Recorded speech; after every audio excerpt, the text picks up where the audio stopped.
few things go together as well as music and storytelling, and my guest today knows that very well. Please welcome to the show singer, songwriter, and actress Jenna Ivey.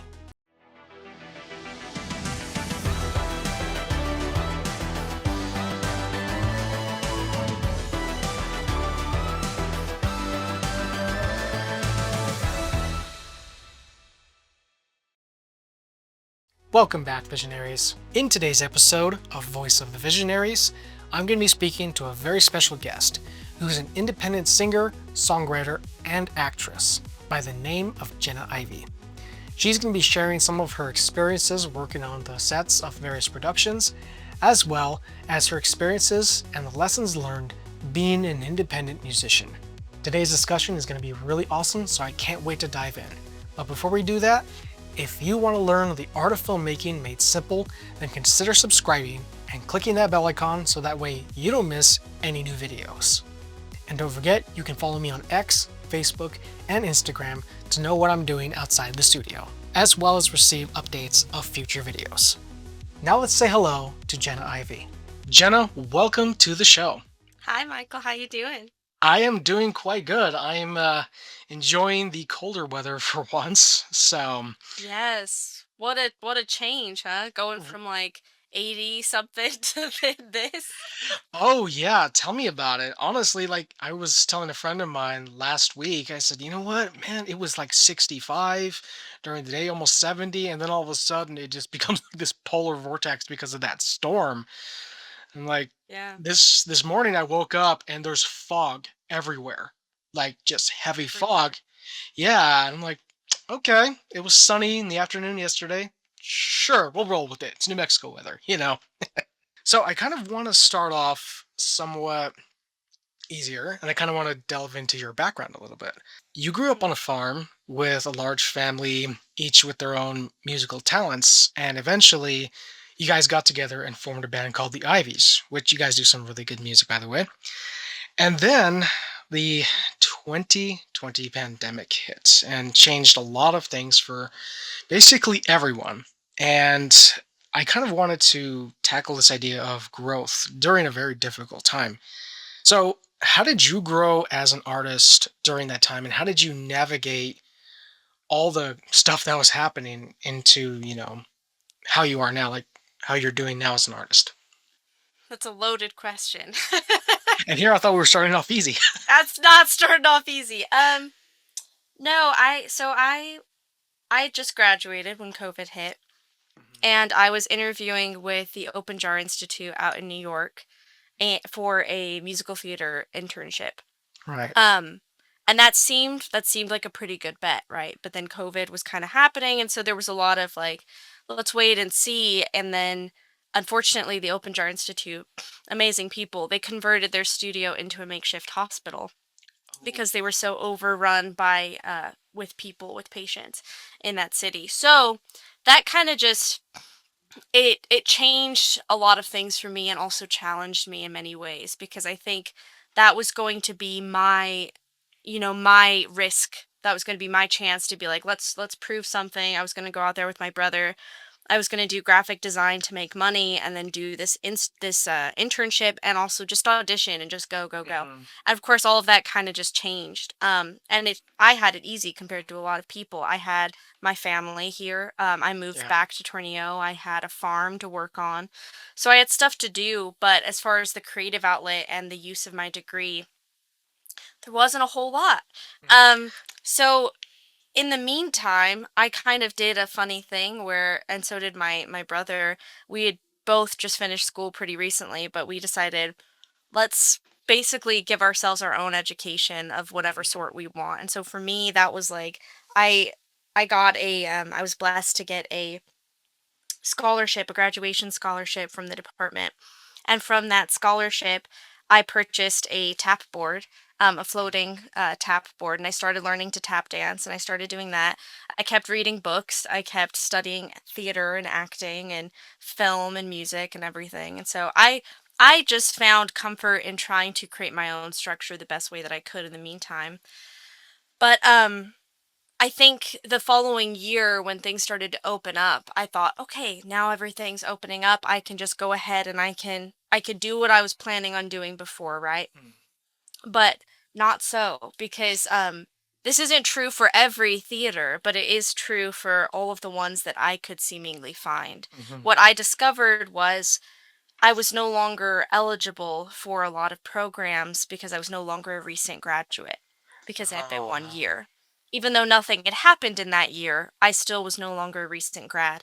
So I ran into that problem. And then when I looked into trying to just short circuit it and just go straight to the professional sector, I ran into a different problem, which was a lot of theaters, regional theaters, retained their cast from mm, 2020 because they hadn't been able to work in all of 2020. So they wow. retained them. So I kind of was in this gap, if you will. So there was it felt kind of like I was just in this gap. There wasn't really a lot of options. And I think when that happened, all I could do really was just reflect a lot on who I was and my worth and my value, and try and really give myself a pep talk. But more than that, I faced a lot of uncomfortable truths. One of them was I didn't realize how severe I was when it came to my grades, when it came to my perfectionism. I didn't have the clarity to know that my standards were kind of ridiculous. They weren't Right. really sustainable. And I think COVID forced me to have the time to really reflect on that and change a lot. I was one of those people that I literally, you could probably find this interview somewhere. I was playing Eliza Doolittle in My Fair Lady, and it was my final, no, not final semester. It was 2019, so it was the year before I graduated. And I was playing that character, and it was my first musical ever. Which, what a trip for that to be your first show, is playing Right. Eliza Doolittle. But anyway, um I did that, and on an interview with a really cool friend, Jensen, she asked me, she was like, "How do you like maintain like your grade point average? How do you do that?" And I, on the record, just told her, "Oh, I just don't give myself a choice. I just don't have a Mm, choice." And I didn't realize how toxic that was. yeah. But after COVID, when all of my work kind of seemed to be, it wasn't, but it seemed to be futile, that was when I really had to reflect on it and be like, what was that for? Like, why was I Mhm. so hard on myself? Why was I such a perfectionist? What was the good of that? I would have been better off spending more time on in reflection and prayer, trying Mhm. to just be a more stable person. So, anyway, throughout all of that, I think I changed a lot. And what I kind of learned was it wasn't about making some big move and taking some big risk. It was just about the little steps you make every day in Right. preparation for those opportunities. And the way that you take care of yourself is going to go back out into the world, and the way that you interact with others. And the work that you do as an artist, it requires a certain amount of surrendering. You cannot do Very. your best work if you are that rigid, if you were that uptight. You cannot force your best work to just come out of you. It's something that you have to cultivate. It's something that you have to Right. nurture. So those are kind of my, that's why it was a loaded question. Yeah. Well, no, it's good. It makes for a great interview. Yeah, that's wow. It sounds like there's not only a lot to unpack there, but there's a lot of growth and overall, I guess, in a non-linear, non-traditional format progress. And you touched on something that I think is really interesting is self-education. And education is amazing. And I personally I love self-education because when it comes to things like these interviews, YouTube, filmmaking, all that kind of stuff, I'm 100% self-educated. I went to school for a little bit, but not to where it was kind of meaningful, so I had to learn everything on my own. And like you were saying, finding and creating that structure for yourself, it's a very interesting process because you learn a lot about how you operate, how you think, how you want things to be. And it's a very rewarding but also very demanding process at times. But Yeah. and you kind of touched on this idea of perfectionism, which in itself is a very loaded topic. But I feel like perfectionism in a variety of ways is it's almost ubiquitous when it comes to artists of all kinds, musicians, filmmakers, writers, photographers, actors, whatever. And it seems like that is something that's kind of in us because we can be our own worst critic. But it's also very interesting how you kind of, learned and reflected on how you can be, I guess, have high standards for what you create, but also not be so hard on yourself that you can't ever get anything done. And so, speaking of, music and this kind of stuff, you've been getting involved recently with a lot of more local projects to me, like, here in New Mexico, filmmaking and music, particularly with Valley Sessions. You've also been recently touring and performing on the live circuit. And with all this that's been going on, what have been some of your favorite memories and experiences and some of the most important lessons that you took away? From all of it. Yeah.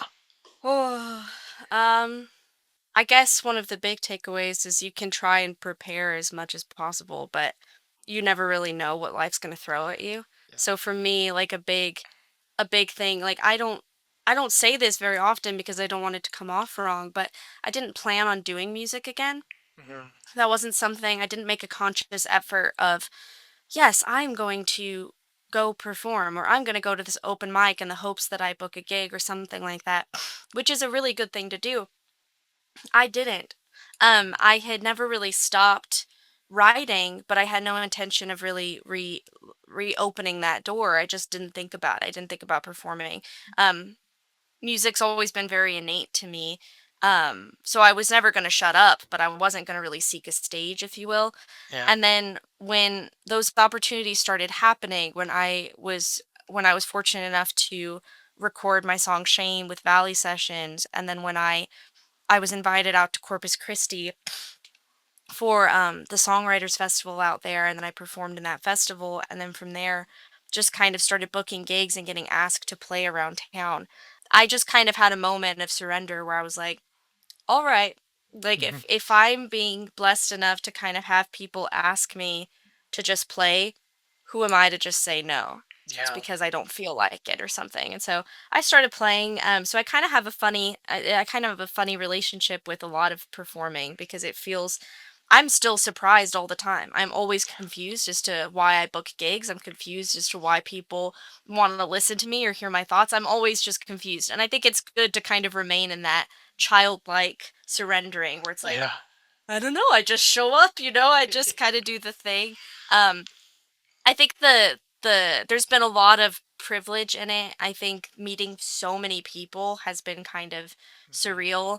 And I remember that even back in the Ivies when we went on tour, that was probably the coolest part, was just realizing all of these people have these incredibly intricate lives, and you are given this opportunity to share a story with them or a moment with Mhm. them, and how surreal that is, how crazy that is. And then recently, like, I did one of my songs that I don't know if I would record anytime soon, but I like it well enough.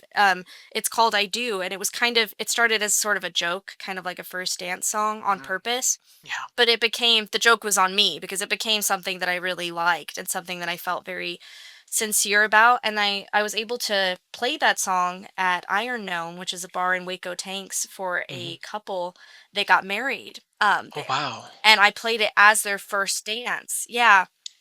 And I had this moment, yeah, I had this moment afterwards where I thought about it and I was like, man, this is crazy. A song that I wrote about my perspective on love and my perspective on marriage, I am now literally playing for someone's first dance, which was why the song was initially written.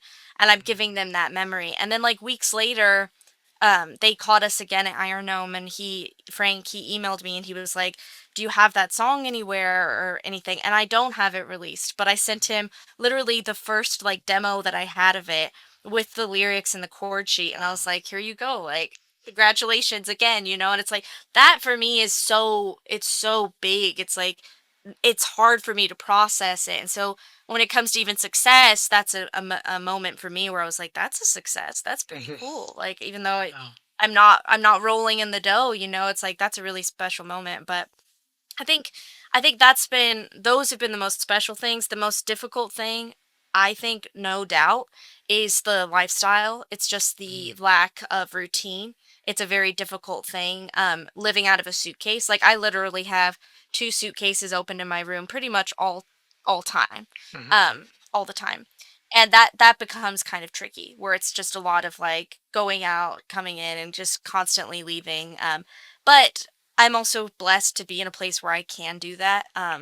Of course, there's the give and the take because I wish there was more work. So I kind of wish that I could just, oh, I'm just gonna drive 15 minutes and go play. But it's like I live on a farm in the middle of nowhere. Yeah. Odds are I'm gonna have to travel for work, and so that's probably the most difficult thing is trying to find a sense of sanity amidst all of that kind of chaos. Yeah, I can clearly see that. It's you bring up touring because it's like you can imagine how like really massive artists and bands like they're going city to city to city to city, like sometimes five cities within a few days, and it's very Yep. taxing, I imagine. And also going back to that couple, that is an incredible story. It brought to mind something that I think a lot of people don't quite understand about creative people, and it's like when you make a piece of art like a song or you take photos of a couple for a wedding or something like that. A lot of people think, what, you rich is like, having money and like all this kind of stuff. And yeah, it can be part of it, but a lot of people really don't understand a kind of subtle but very important aspect of what we do, and it's like the experiences, the memories, because it's like you can get money anywhere, but the experiences are one of a kind. The memories are one of a kind, and Right. those aren't easily replicated, and they're not easily reproduced. So that's a different kind of wealth, but one that's just as, I guess, important. Right. Absolutely.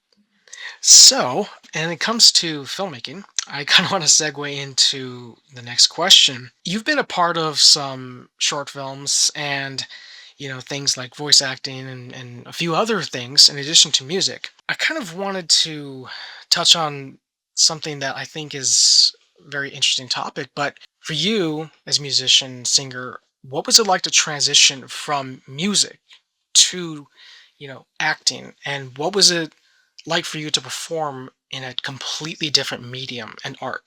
I I guess I'd never thought of it in that way because to me, it's all so intrinsically linked that I've never really thought of it as so separate.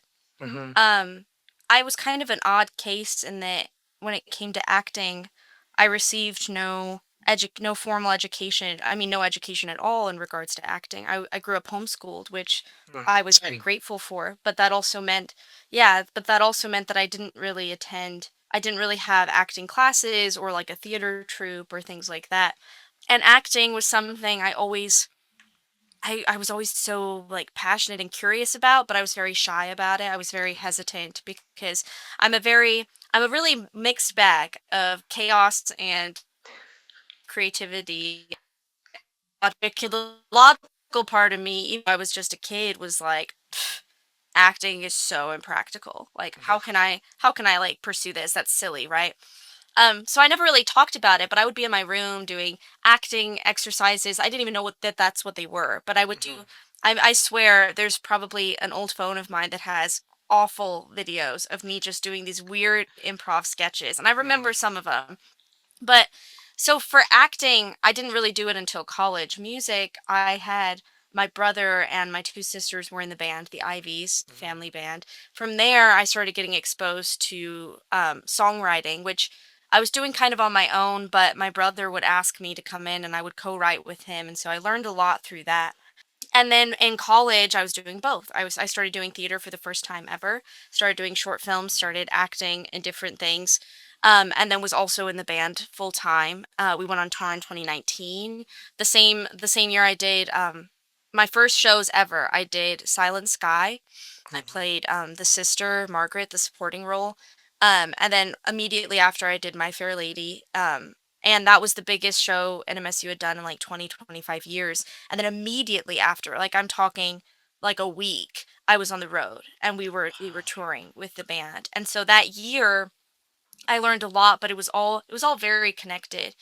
So it's always been really connected. I think That's why it's my brain froze for a minute when you asked me that because I was like, "Oh boy!" Like here I am, like, well, it's not exactly like that, but to me, it isn't. It isn't Mm-hmm. quite like that. Now, of course, there's some practical differences. I think the most obvious difference in my experience has been going back to music and then also having the experience of acting. It's been interesting, kind of, that in music, it's still a performance, but it was a goal for me that it was more of Jenna.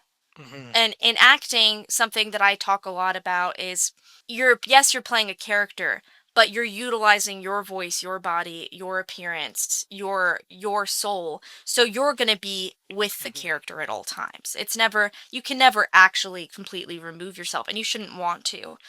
You're using the tools that you have, right?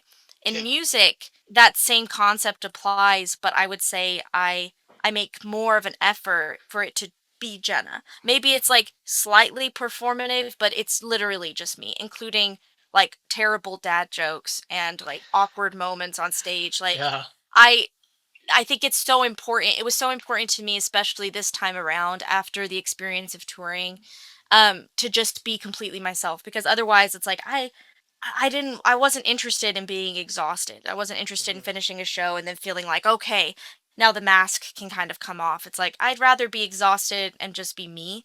Um, Right. so that's a difference I think for sure in the medium.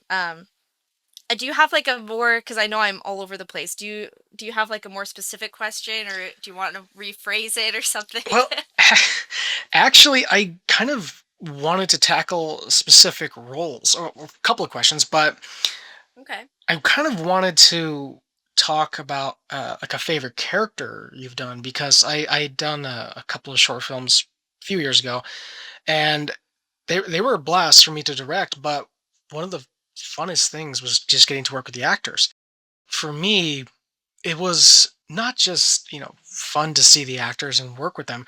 It was so fascinating to see how they approached a character that previously they had no familiarity with except for on the being on the page. So I kind of wanted to touch on a couple of questions. So your favorite character that you've played so far, and what did you learn from playing that character? Um, I I think maybe my favorite character to play so far was with Slight Film Productions out in Corpus Christi. Her name was Iris, and I'm not going to give spoilers. I think it's still available online. It might be running a festival circuit, but I'm not sure. But it's a horror film, which I've done a lot of horror. I always joke that I do horror because I can scream and I can cry, and so then they're like perfect, and I'm like, all right. But this one was a lot more nuanced. It was more psychological kind of thriller. Hmm. And I think the reason she was probably my favorite is it taught me so much about that surrender. Hmm. That idea of like trusting in the work that you've put in and surrendering to it. And so when I played her, I had already experienced it, but for me it was a really good marker of where I was in my acting journey that I could be myself in the role, that I could Right. surrender to that I could have an honest interpretation of it. So that's probably been my favorite character just because it felt, and I don't mean this to say it was easy as in it was like low stakes, but it was easy for me to just surrender. Probably because I just finished working on a feature film as a set Really? decorator, and then I Yeah. literally left like 2 days later and went to Corpus. So I think I was also like I was going through a lot of personal stuff too at the time. And so I think I was just in this like kind of chaotic environment, but then I just surrendered into it. Right. So what was the other part of your question? No, no, you're fine. It was just like what you learned from the character and playing the character, but you seem to have answered that really well. What I this wasn't planned on my notes, but I kind of wanted to tackle something you said earlier, and Mm, it's you mentioned that prayer, and as a Christian myself, like I always have this idea of what do you do? Like, how do you manage being creative and doing projects that, can be different and allow you to have that creative freedom while also maintaining your values and faith? Like, how does that inform the projects that you choose to take on or the characters that you play or basically anything? That's a question that it wasn't planned, but I think it's worth kind of talking about a little bit. Yeah. As far as how it informs those decisions, it informs every single decision. I'm Hmm. sure it's the same for you. Yes. Apologies if I look silly. It's because I think I have like an eyelash in my eye. No, you're fine. But it informs every decision, and that that choice, it the application of that conviction is difficult, but the Mhm. conviction itself, I'm um I'm grateful to say comes pretty easily. Yeah. And I think it's just because I've been able to try my best to try and cultivate a personal relationship with God. So the conviction can come pretty easily or quickly. It's the application that's difficult because it's the idea of how do you how do you lovingly remove yourself from something, or how do Mhm. you lovingly navigate a situation that might be complex or difficult. Um so it's a case by case thing. Yeah. Um I have been amazed by how many people are willing to have a conversation about it as long as you Hmm. approach with tenderness and Yeah. humility and grace. And so for me, I have been so blessed in that. I haven't dealt with a lot of vitriol for my faith. I have in personal relationships. I've lost Right. friends because of it, um, which is difficult. But as far as like a professional, the professional circuit, I've been really amazed at how many people are willing to kind of have that conversation. So, yeah, I think I take it on a case by case basis. I consider what, because here's the tricky thing in regards to acting specifically more than music, obviously, because the music, it's my music.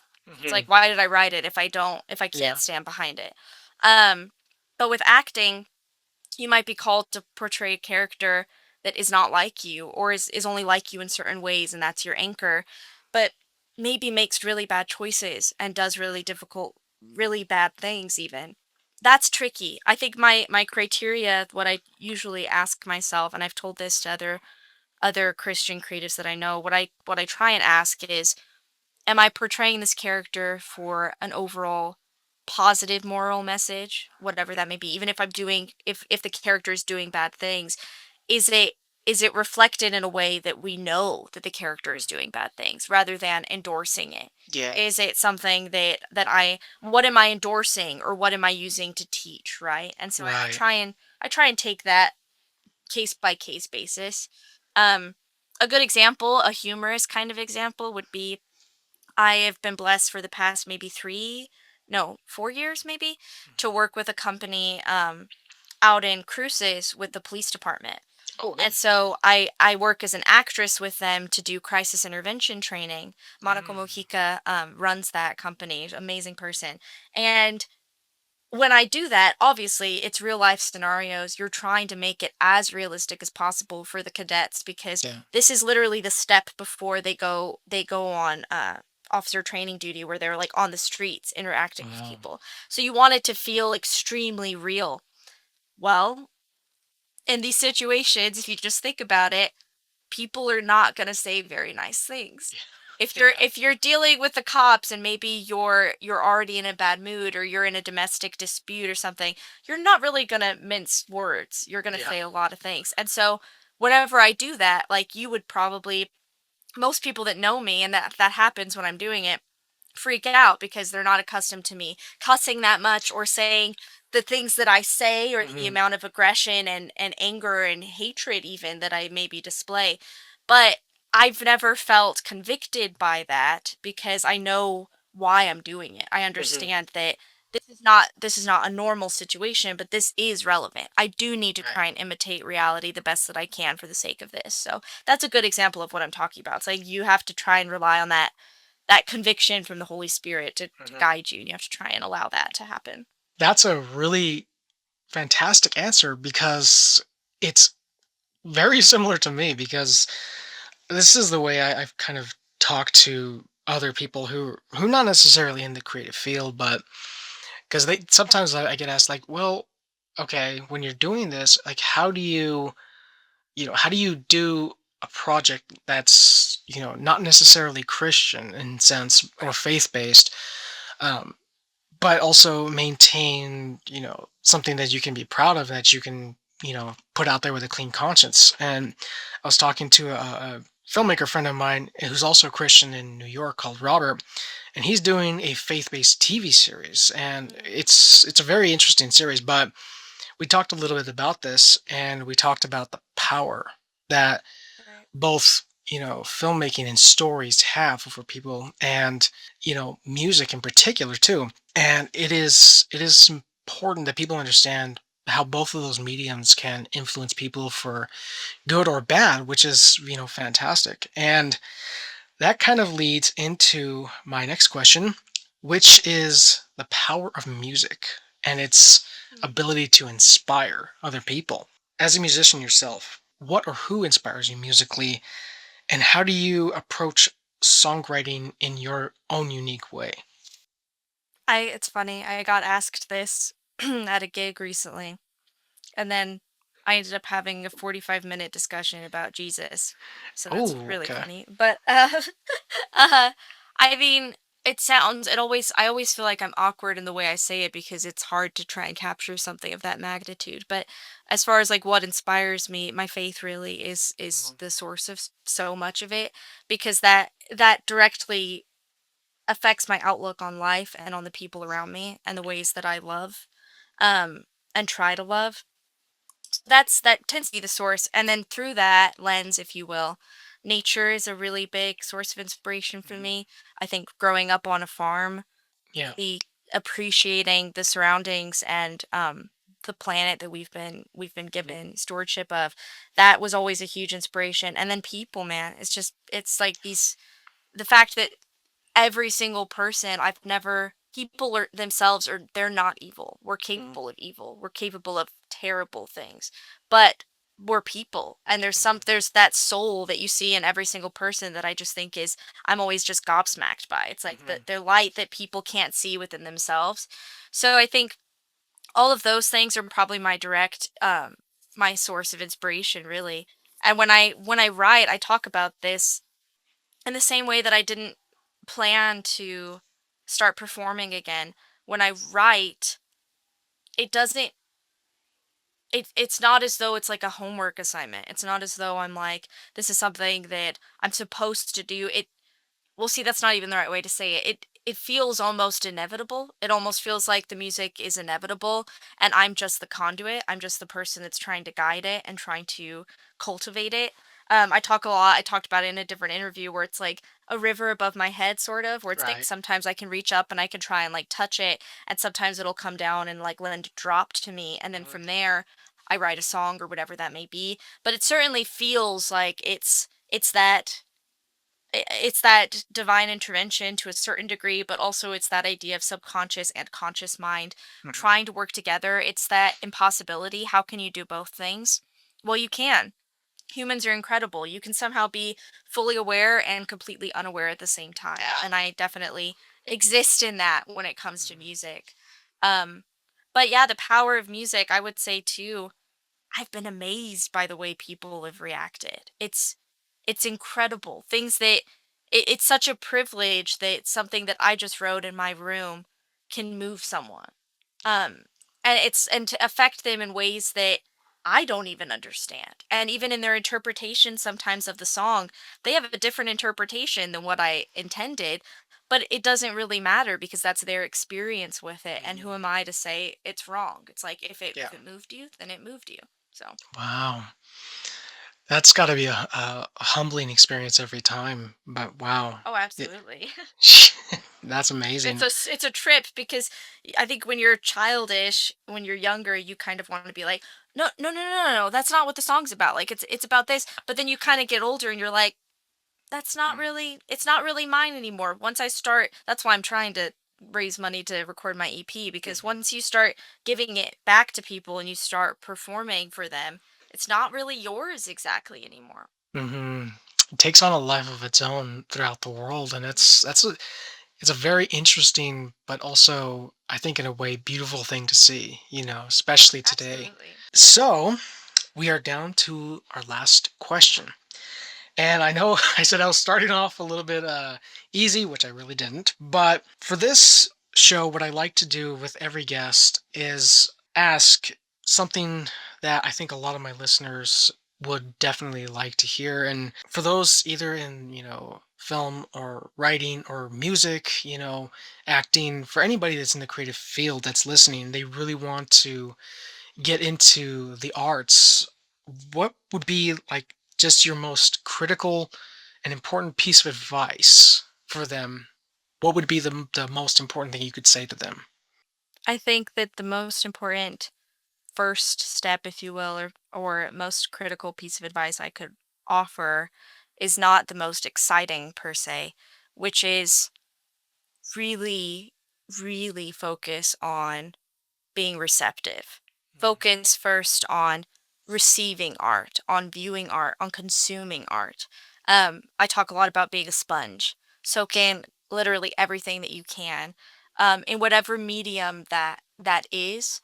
I personally believe that all of them are extremely connected. Mhm. Dance, acting, music, fine art, photography, poetry. It's to me, it's all connected. But I would say the if you have the desire to participate in that world, if you will, and to lend something, focus first on what you want to say.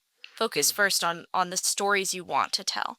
Because the thing I often see is, and I've had these conversations with incredibly talented people that feel stuck because they have the talent, but they don't have the voice quite yet. They don't know what they want to say. And so I would say it's a better place to start, even if it feels anticlimactic. Start by Mhm. really cultivating that inner self, that inner life.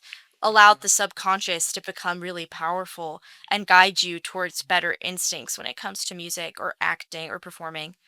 So that's I think that's the most critical piece of advice. The practical second piece of advice would be if you're interested, then get out there as well. Mhm. If you're interested, then join Facebook groups for acting, and Yeah. start auditioning for student films. Just start testing it to see if it's something you're interested in, but never forget that inner life has to be constantly Mhm. has to be constantly um what's the word, kind of stewing, if you will, like Right. soup. It has to Yeah. constantly be there, because otherwise you're going to get to those opportunities and you're not going to know what Mhm. it is you want to say. And also, this sounds funny, but it just makes your life easier. Yeah. If you kind of just know what you're about, if you kind of know what your preferences are, what you like, what you don't like, it just makes it Mhm. easier, because then you're not thinking about what other people are saying. You're just focused on Right. presenting what you want to say. So, Right.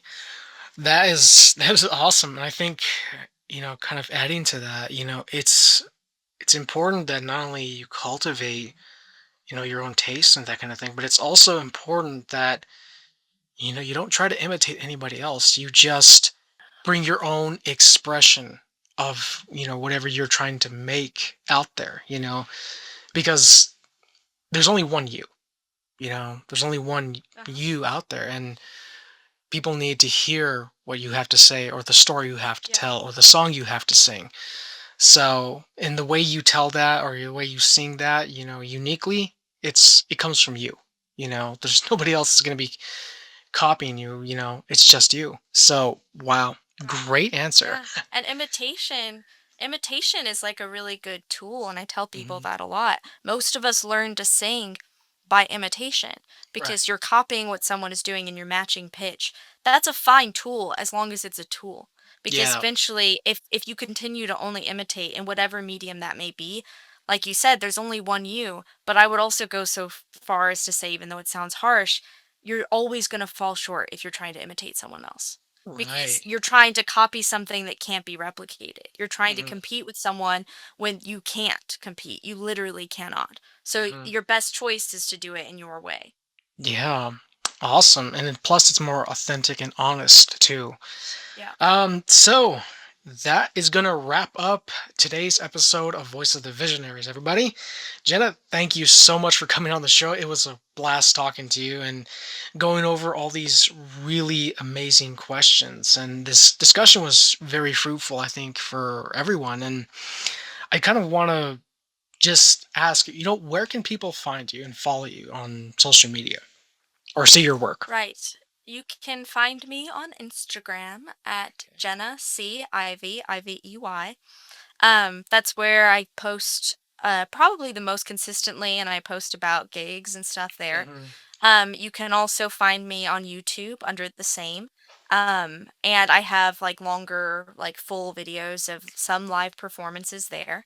I have a Linktree, Okay. whatever it is, slash Jenna CIV. Hmm. So that has like everything, and it has even like a press kit you can download, stuff like that. Okay. But Perfect. um, but yeah, also because this is relevant, my next shows, depending on when this airs, I have two shows coming up this next weekend, January 31st.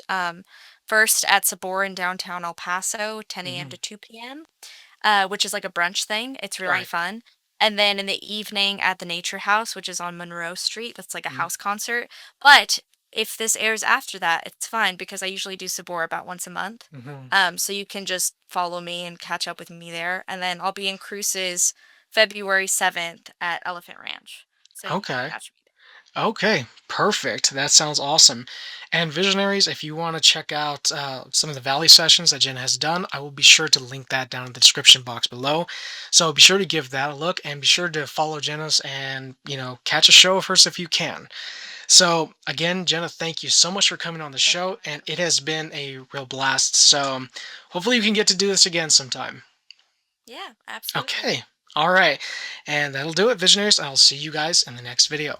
Stay curious, stay creative, and above all, stay awesome, Visionaries.